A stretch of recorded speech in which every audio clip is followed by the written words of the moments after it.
манай мэрэгжлийн нэг гоё юм яг нөгөө легогийн тоглоом байдаг шүү дээ. Тэрнгээр ингээ усарч тоглож байгаа юм шиг санагддаг. За яг энийг энд ингээ байрлуулад ингээд ингэчих юм бол илүү гоё болох юм байна гэдэг. Бидний өдөр бүр хэрэгэлдэг энгийн төхөөрөмж бүрийн цаана нарийн тооцоолол уялдаа холбоо бүхий систем ажилтгаа. Харин тэдгээрийг зохион бүтээж хөгжүүлдэг мэргэжил бол электроникийн инженер. Одоо электроникийн юм хийнэ гэдэг чинь эдрийг бүгдийг ингээд усарч хийж байгаа шүү дээ. Тэнгүүд яг энийг нь яг хаана байрлуулад хаана ингээд ингэхүү нэг тийм төлөвлөлт ч юм уу. Мэдээж энэ чинь мэргэжлийн электроникийн юм нарийн тооцоонууд байгаа. Гэтэ тэрнээсээ гадна нарийн тооцоо хийж чаддаг байсан ч гэсэн энийг яг хэрэглэгчид яг ямар байх нь илүү одоо ингээд хэрэглэхэд амар байх уу гэдэг тийм одоо нэг юм юмыг ингээд зохицуулах тийм чадвартай байх хэрэгтэй юм. Өнгөрсөн жил 3 дугаар курс тахтаа нэг робкон хийжсэн. Нэг сагс тоглодог робот. Тэгээд тэрний үндэсний авраг болж исэн. Тэгээд энэ жилээс болохоор нэг шинжлэх ухааны хүрээлэнд ажиллаад одоо энэ худгийн автоматжуулалтын системийг хийсэн. Энээс өөр бас нэг жижиг төхөөрөмжүүд байгаа. Гэтэ хамгийн том нь худгийн автоматжуулалтын систем.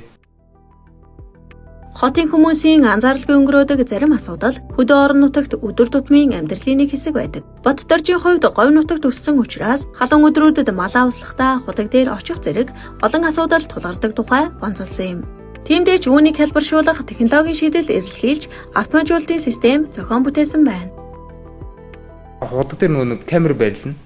Тэгвэл камер нь нэг мал ирчих юм бол notification эзнийх нь гар утас руу явуулна. За эзэн нь гар утсан дээрээс ингээд хараад за манай мал мөн байна уу биш үү гэдгийг чек хийгээд тэгээ услана.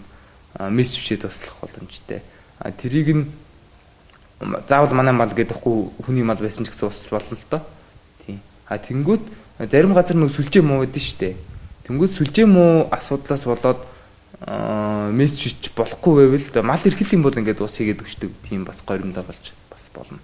Зөвхөн мал услаханы ходог гэлээд нэг хэрийн амтан услах тийм төсөлд бас хүсэлт мэлтэй явуулаад тэгээд юу явж байгаа. Францын засгийн газар шинжлэх ухааны актентэй хамтарсан тийм төсөлд бас оролцож байгаа. Одоо энэ мал услаханы ходог чинь зөвхөн Монголд байгаа асуудал байхгүй. Монголд тийм асуудал байгаад байна. Тэгэхээр энэ асуудлыг ийм зөндөө ийм асуудлууд байгаа. Зөвхөн Монгол хүний асуудлыг шийдэх юм инженерүүд хэрэгтэй байгаа. Тэгэнгүүт IT талын инженер би IT тал гэж ерөнхийдөө явдаг л да.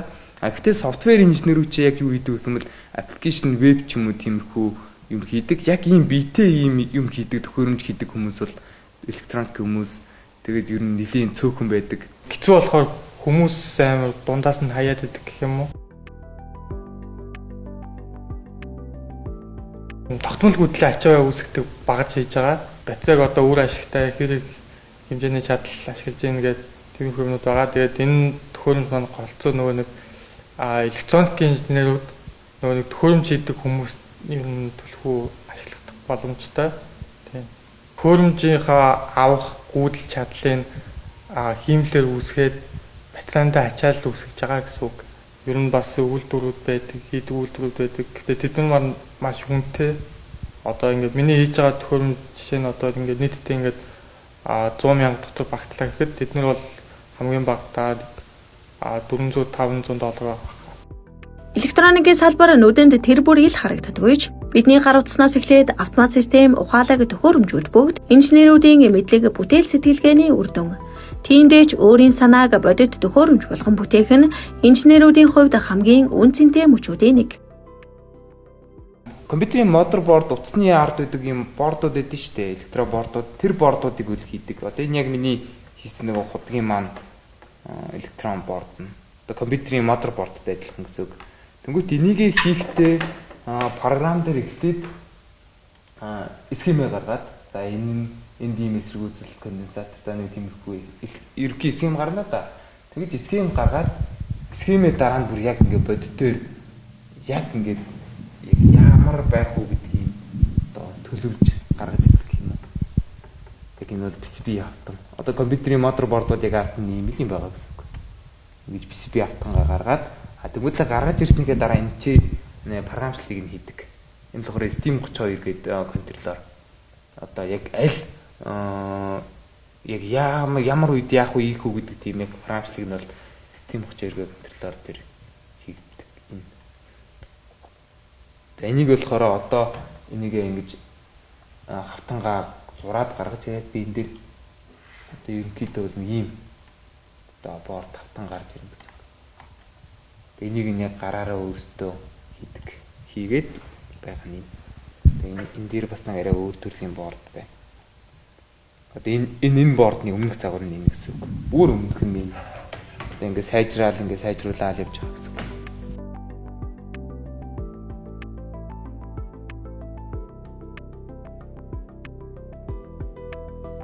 Наа ер нь бол анх ингээд электроник инженер болчлоо гэд нэгэн төрнийхөө хүмүүст хэлэхэд нэг тийм найзууд маа ч юм уу нэг хамаатны ах эгчтэн маа ч юм уу нэг тийм хөрвөвчний засварчин гэсэн маягаар ингээд бодоод хүлээж аваад байсан.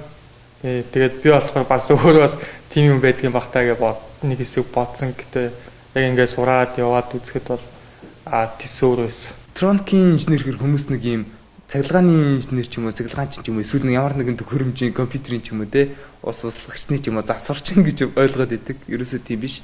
Монголчуудад өөрсдийн гэсэн тийм бүтээсэн технологи ер нь баг байдгүй. Бүхэл юм бол гаднаас орж ирсэн юм. Бидний яг Монгол хүний асуудлыг шийдсэн технологи амар цөөхөн. Багажнууд хийдэг хүмүүс амар цөөхөн. Багажнууд гэдэг нь одоо ингээд хэмжилтийн төхөөрөмж одоо янз янзын багажнууд байгаа шүү дээ электроникийн. Нэрийг тэгээд гаднаас захиалаад авъя гэвэл маш хүнтэй. Тэгээ өөртөө ивэл маш хямдхан болдог. Ер нь энэ асуудлыг ингэж шийдсэн нь илүү дээр юм байна гэдэг тийм чадвар л хэрэгтэй. Одоо тийм зохион байгуулах гэх юм уу? Ер нь бол зохион бүтээгчл юм да. Технологиг зөвхөн хэрэглээ биш, бодит асуудлыг шийдэх боломж болгон хөгжүүлдэг залуус энэхүү электроникийн салбарт шин шийдлүүдийг туршиж зохион бүтээхээр зорж байна.